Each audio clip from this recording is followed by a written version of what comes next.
오늘 우리에게 주시는 하나님의 말씀은 사도행전 4장 13절로 21절입니다.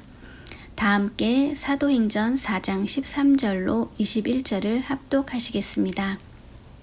그들이 베드로와 요한이 담대하게 말함을 보고 그들을 본래 학문 없는 범인으로 알았다가 이상히 여기며 또 전에 예수와 함께 있던 줄도 알고 또 병 나은 사람이 그들과 함께 서 있는 것을 보고 비난할 말이 없는지라. 명하여 공회에서 나가라 하고 서로 의논하여 이르되 이 사람들을 어떻게 할까? 그들로 말미암아 유명한 표적 나타난 것이 예루살렘에 사는 모든 사람에게 알려졌으니 우리도 부인할 수 없는지라.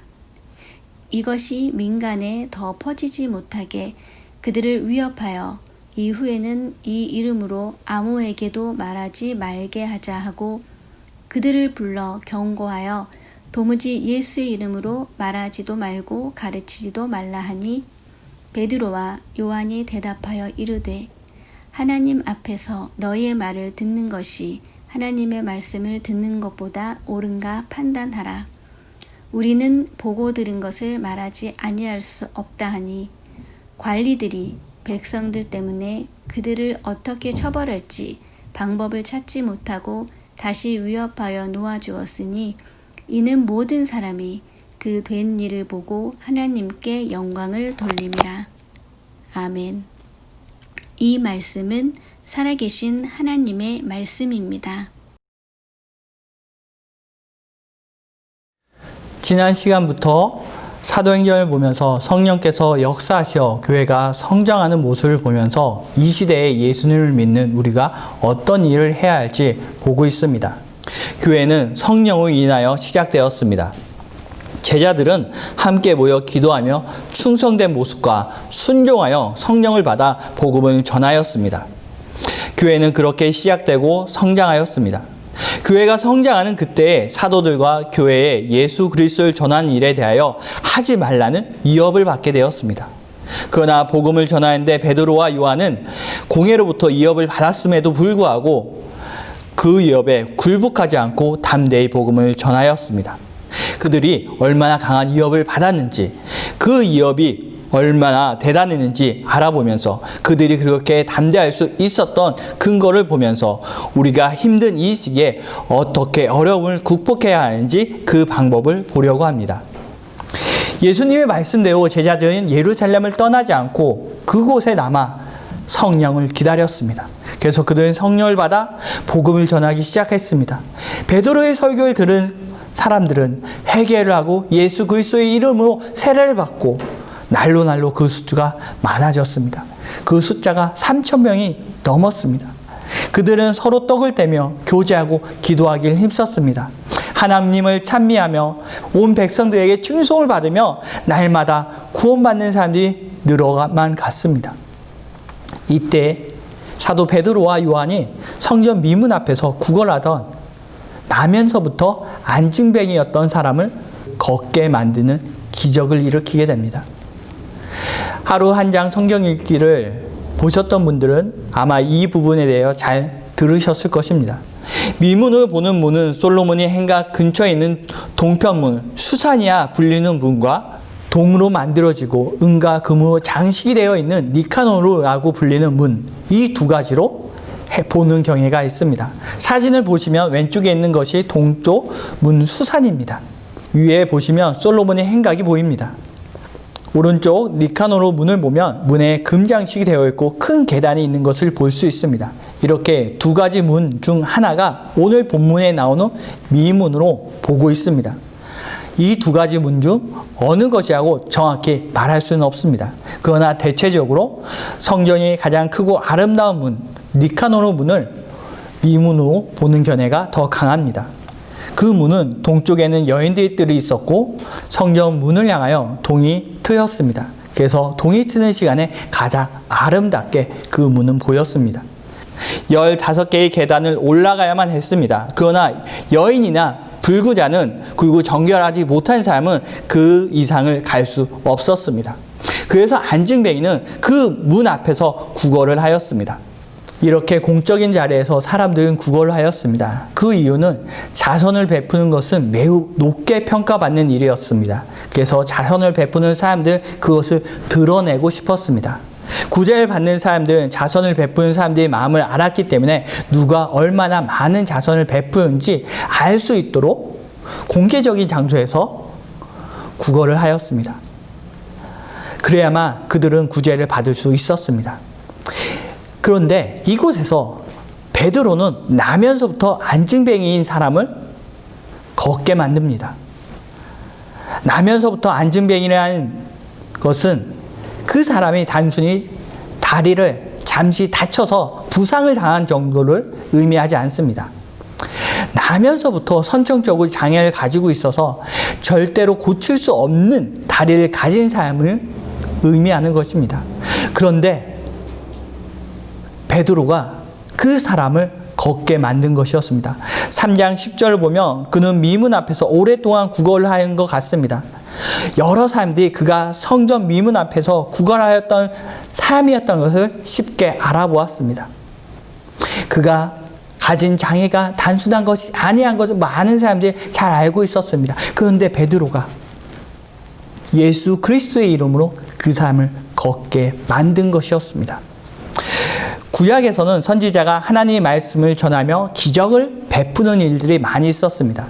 오늘 말씀에서도 그때처럼 베드로는 기적을 행하면서 하나님의 말씀, 예수 그리스도를 전하였습니다. 베드로의 설교를 듣고 믿는 사람들이 5,000명이나 되었습니다. 당시 예루살렘의 인구를 25,000명에서 28,000명으로 추정하고 있습니다. 그런데 이 기적을 보고 베드로가 하는 말을 듣고 믿는 사람들이 5,000명이나 되었다는 것입니다. 성 안에 있는 사람들이 5분의 1 정도가 베드로의 말을 믿고 따르고 있는 것이었습니다. 많은 사람들에게 복음이 전해지자 제사장들과 성전을 맡은 관리자들은, 사두개인들은 베드로와 요한을 잡아 옥에 가두었습니다. 베드로와 요한이 옥에 갇히고 공회는 소집이 되었습니다. 대제사장 안나스와 가야바도 이 공회에 참여를 하였습니다. 대제사장은 한 명입니다. 그런데 복음서에도 그렇고 대제사장을 안나스와 가야바 이 두 명을 기록하고 있습니다. 당시의 대제사장은 분명히 가야바였습니다.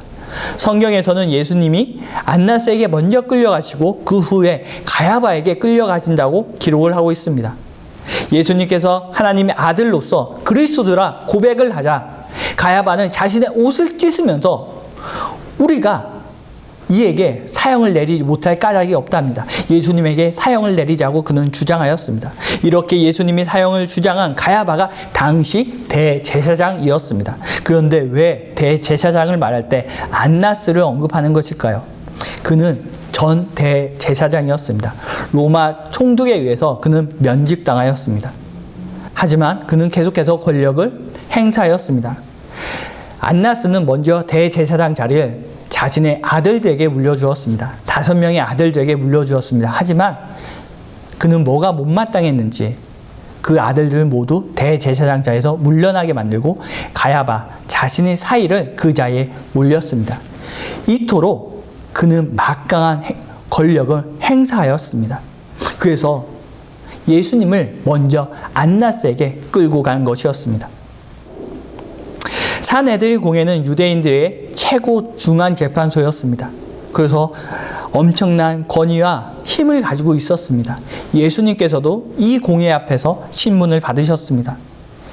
예루살렘의 시정과 종교적 가르침, 체안이 확립, 성전 내에서 모든 업무들은 다 이 산헤드린 공회에서 모두 주관이 되었습니다. 모든 권력의 중심지였습니다. 산헤드린 공회의 구성원들은 70명이었고 대제사장이 의장을 맡으면서 71명으로 구성이 되었습니다. 구성원들은 주로 사두개인파 제사장들의 그룹들과 서기관들, 율법교사들, 그리고 일부 장로들로 구성이 되었습니다. 공회에는 랍비 전통으로 그 기원이 광야에서 모세를 도와주었던 70인의 장로들로부터 시작을 하였습니다. 포로기 이후를 거치면서 에스라, 느헤미야 시대를 거치면서 국민총회의 성격을 계속해서 계승하였습니다. 공회는 재판권을 가지고 있었고 시기에 따라 그 권한은 조금씩 차이를 가지고 있었습니다. 하지만 예배에 대한 성전 내의 모든 권위에 대한 것은 이 공회에서 다 판결을 내렸습니다. 율법을 범한 사안대에서는 독보적인 권위를 행사하였고 체벌과 사형을 내릴 수 있는 권한도 가지고 있었습니다. 공회에서 가야바가 예수님의 대답을 듣고 신성을 모독하였다 하면서 사형에 해당한다는 말을 하였습니다. 사형 선고를 하기 위해서는 71명 중에서 23명만 사형을 찬성을 해도 사형을 내릴 수가 있었습니다. 그래서 가야바의 측근들만 모여도 예수님께 사형 선고가 가능했던 것입니다. 예수님께서 사형을 받으실 때 공회에서 아리마대 요셉이 참석하여 그 사형에 반대하였지만 사형을 막을 수는 없었습니다. 이처럼 산헤드린 공회는 유대인들에게 법정 최고형까지 내릴 수 있는 공회였습니다. 이곳에 서는 것만으로 부담과 두려움을 느낄 수 있었습니다. 오늘 본문에 공회에 선 베드로와 요한에게 가해진 위협은 결코 가볍게 말로만 넘길 수 있는 위협이 아니었습니다. 말로 단순히 끝나는 협박이 아니었습니다. 그러나 공의 앞에 선 베드로와 요한은 이런 부담감과 두려움을 가지고 있지 않았습니다. 오늘 본문을 보면 그것을 볼 수가 없습니다. 성경에서는 성령 충만하여 그들 앞에서도 예수 그리스도를 담대하게 증거하였다고 기록하고 있습니다. 공회에서는 베드로와 요한에게 이 기적이 일어난 일에 대하여 더 이상 예수의 이름으로 말하지 말라고 그리고 가르치지도 말라고 하였습니다. 그러나 베드로와 요한은 보고 들은 것을 말하지 않을 수 없다 말하였습니다. 그러자 관리들은 계속해서 사도들에게 위협을 가하였습니다. 복음이 더 이상 퍼지지 못하게 교회를 위협하기 시작한 것이었습니다. 교회가 부흥하자 이제 견제가 들어오면서 또 위협을 받게 된 것입니다. 교회가 시작되면서 부흥이 되면서 계속해서 견제와 위협 그리고 핍박과 박해를 받는 일들이 일어나게 됩니다. 이것이 교회의 역사가 되었습니다. 위협을 받았지만 그 위협에 굴하지 않고 계속해서 담대하게 복음을 전하는 것이 바로 교회의 역사입니다. 교회는 계속해서 그렇게 세워져 갔습니다. 베드로와 요한은 위협을 받았지만 굴복하지 않았습니다. 그들은 계속해서 복음을 전하였습니다. 20절을 보면 우리는 보고 들은 것을 말하지 아니할 수 없다 하니 보고 들은 것을 감추고 가리고 입을 다물고 있을 수 없다 하며 그들은 계속해서 복음을 증거하였습니다. 이어서 또다시 위협을 받았지만 그들은 결코 멈추지 않았습니다. 만약 위협을 받고 멈췄다면 복음은 더 이상 전해지지 않고 오늘날 교회는 이렇게 세계 곳곳에 존재할 수 없었을 것입니다. 위협에도 불구하고 계속 전진하라 이런 말은 쉽습니다. 그러나 이것이 우리 삶의 현실이 되었을 때 결코 이것은 쉽지 않습니다. 사람을 내 뜻대로 움직이게 하는 방법 중에 가장 쉽고 빠른 방법은 그 사람을 이해시키는 것이 아닙니다. 그 사람의 약점을 찾아서 그를 협박하는 것이 가장 빠른 방법입니다. 말로는 나는 위협이 와도 굴하지 않고 나는 담대할 거야 말할 수 있습니다. 하지만 강도가 내 머리에 총을 겨누는 순간 그 순간 강도의 말에 따라 모든 것을 내어주게 됩니다. 이처럼 사람은 협박과 위협을 받으면 그 말에 따르게끔 되어 있습니다. 하지만 베드로와 요한은 그런 모습을 보여주지 않았습니다. 산헤드린 공회가 힘이 없어서였을까요? 아니요, 그렇지 않습니다. 앞서 말씀드린 것 같이 산헤드린 공회는 엄청난 힘을 가지고 있었습니다. 그런데도 불구하고 베드로와 요한은 멈추지 않았습니다. 권력과 권위로 위협하는 것은 총보다 더 강한 힘을 가지고 있습니다. 많은 영화나 드라마에서 우리는 이 모습을 잘 보고 있습니다. 산헤드린 공회는 그런 권위와 권력을 가지고 있었습니다. 베드로와 요한을 옥에 가둘 수 있는 힘을 가지고 있었습니다. 훗날 공회는 사도 바울을 거짓 증언으로 내세워 거짓으로 재판하고 죽이려 하였습니다. 그런 무시무시한 힘을 가진 곳으로부터 베드로와 요한은 위협을 당한 것이었습니다. 글로 짧게 봐서는 우리는 이들이 당한 위협에 쉽게 공감하지 못할 수가 있습니다. 그러나 공회로부터 거듭된 이업은 아무리 많은 사람들이 보고 들으며 증인이 있다고 해도 결코 무시할 수 없는 이업이었습니다. 그런데도 불구하고 어떻게 베드로와 요한은 그 권력에 굴복하지 않았을까요? 어떻게 그들은 담대할 수 있었을까요?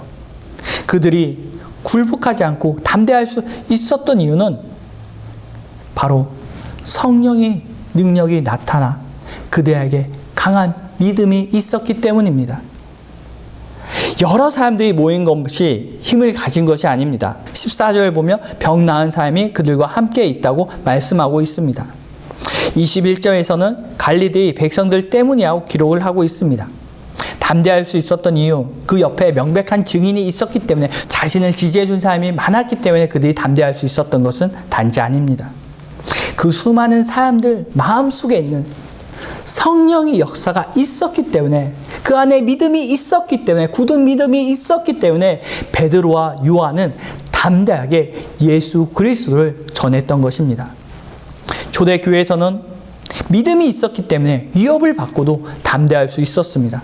눈에 보이는 증인 뒤에 감추어진 진짜 힘, 그 믿음 때문에 위협에 굴복하지 않은 것입니다.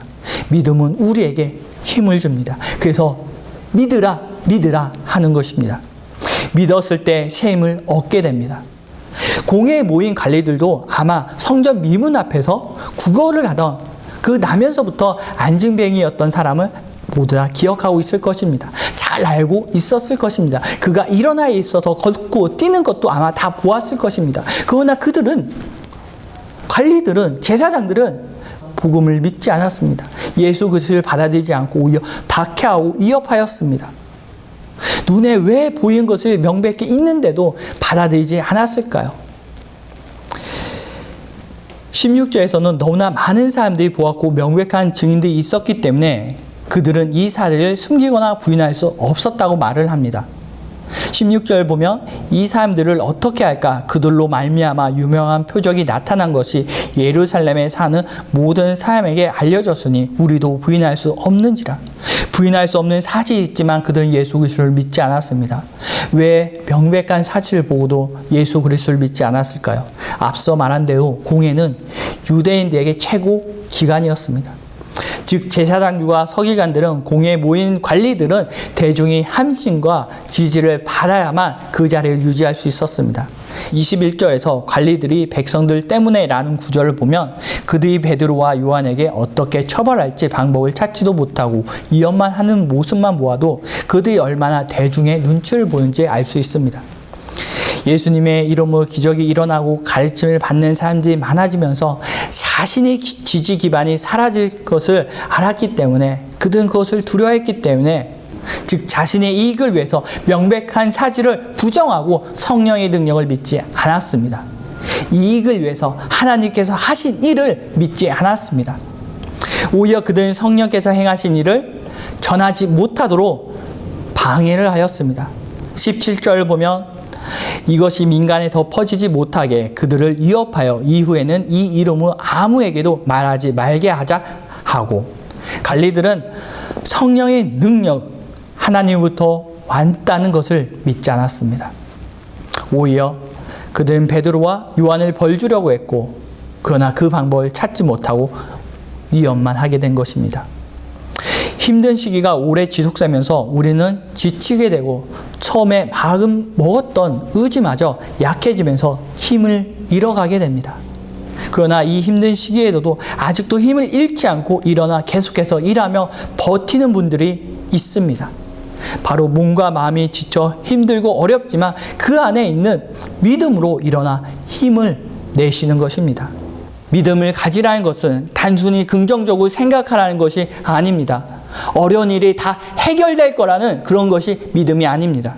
오히려 긍정적인 생각은 장기간의 고통에는 사람을 더 절망을 느끼게 합니다. 전쟁 포로들 중에 어떤 사람들이 생존율이 더 높았을까요? 긍정적으로 생각을 한 사람들이 구출됐을 거라 생각을 하지만 오히려 그런 사람들의 생존율이 낮았다고 합니다. 오히려 비판적인 사람들이 더 생존율이 높았다고 합니다. 왜냐하면 그들은 현실을 비판적으로 보기 때문에 마음을 굳게 먹고 더 체력을 아끼고 버텼기 때문에 오히려 그들의 생존율이 더 높았다고 합니다. 힘든 상황 가운데서 단지 더 나아질 거란 믿음을 가지고 그냥 희망적인 생각을 하라는 것이 아닙니다. 과연 어떤 믿음을 가져야 하는가? 어떤 믿음이 어떤 어려움과 위협과 핍박에도 꺼지지 않는 믿음일까요? 하나님께서는 나를 구원하신다. 하나님께서는 나를 인도하신다. 하나님은 나의 피난처시고 나의 방패시다. 하나님께서는 결코 나를 버리지 않으시고 하나님께서는 나를 치유해 주신다. 하나님께서는 나와 함께 해주신다는 이런 믿음이 바로 우리가 가져야 하는 믿음입니다. 단지 다 잘 될 거란 그런 긍정적인 생각이 아니야. 하나님이 나와 함께 하신다. 하나님이 나를 구원하시고 나의 피난처가 되시고 나에게 힘을 주신다. 이런 믿음이 바로 우리가 위협과 어려움에도 굴하지 않고 일어나 새 힘을 얻게 하는 믿음입니다. 이 믿음으로 우리는 하나님을 의지하여 하나님과 함께 할 수 있습니다. 그래서 우리는 더 새 힘을 얻게 되는 것입니다. 교회는 그렇게 성장하고 부흥하였습니다. 교회 초반부터 계속되는 위협과 박해도 불구하고 복음이 온 세상에 전해지고 교회가 성장할 수 있었던 것은 하나님께서 예수님을 통하여 약속하신 성령을 우리에게 주셔서 구원의 믿음을 주셨기 때문입니다. 여러 사람들이 그 숫자가 많았기 때문에 교회가 2000년이 넘는 시간 동안 버틸 수 있었던 것이 아니야. 그 수많은 사람들에게 성령의 주시는 그 믿음이 있었기 때문에 그 모진 핍박과 위협에도 불구하고 교회가 성장할 수 있었던 것입니다. 오순절에 성령이 임하여 제자들은 성령을 받았습니다. 그러면서 복음 전도를 하기 시작하였습니다. 날로 복음이 전해지면서 믿는 사람들이 많아지고 교회가 만들어졌습니다. 표적과 기사가 일어나면서 더 많은 사람들이 예수 그리스도를 믿기 시작하였습니다. 너무나 많은 사람들이 믿기 시작하면서 제사장들과 관리들은 교회에 위협을 가하기 시작하였습니다. 그들은 위협하고 또 위협하였습니다. 하지만 제자들은 그 위협에 굴복하지 않았습니다. 위협이 힘이 없어서가 아니라 제자들은 성령의 능력을 믿는 믿음을 가지고 있었기 때문에 그들은 굴복하지 않은 것이었습니다. 사랑하는 성도 여러분, 힘든 시기가 계속해서 이어지고 있습니다. 그럼에도 불구하고 하나님께서 여러분과 함께 하신다는 그 믿음으로 이 힘든 시기를 이겨내시기 바랍니다. 어려운 시기에 좌절하지 마시고 오직 하나님께서 주시는 새 소망을 가지시기 바랍니다. 하나님을 좀 더 의지하시기 바랍니다. 그래서 이 어려움을 극복하시는 여러분들이 되시기 바랍니다. 하나님께서 주시는 그 축복을 누리시길 바랍니다.